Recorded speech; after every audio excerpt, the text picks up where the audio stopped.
Hello, my name is Jason Roberts, and today I'm going to tell you a little bit about why I'm happy and proud to be an Okie from Muskogee. I'm going to tell you three things about Muskogee. I'm going to tell you a little bit about the history of Muskogee. I'm going to tell you a little bit about the arts, culture, and some festivals that happen.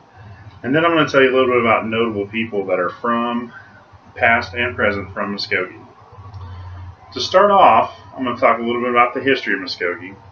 Muskogee was founded by French fur traders along the banks of the Verdigris River, which is just north of Muskogee.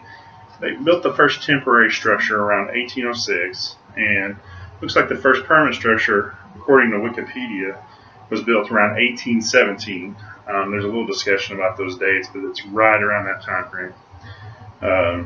Wikipedia goes on to talk about the Indian Removal Act of 1830 and how that helped push the Indian tribes this way into Oklahoma, and the Creek Indians were the first to settle in Muskogee. And there was a government building built called Indian Agency Building, and this was a place where the five civilized tribes could come and meet and have meetings.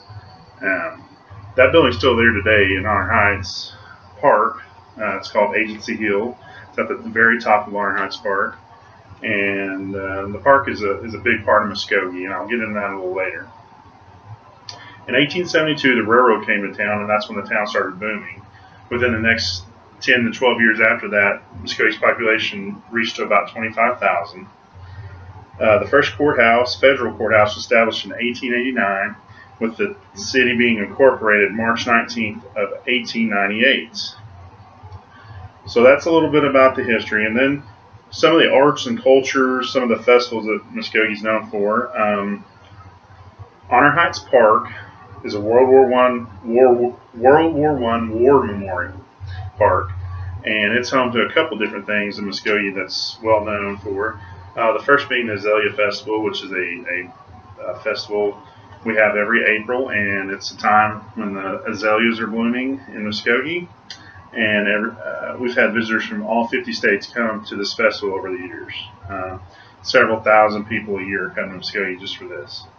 And in the winter months, the end of November, December, and then into January, they have the Garden of Lights, where they turn the whole park into a giant light show.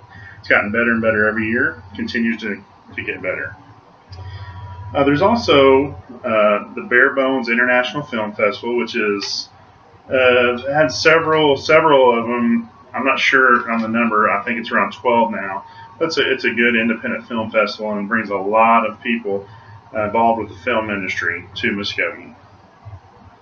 Some notable residents. We'll start with the past residents. C. N. Haskell, Charles N. Haskell. He's probably one of the most important people in this area ever. He's a businessman, a statesman. He was the first governor of Oklahoma. Built several buildings that are still here today in Muskogee, and is just well known, well respected.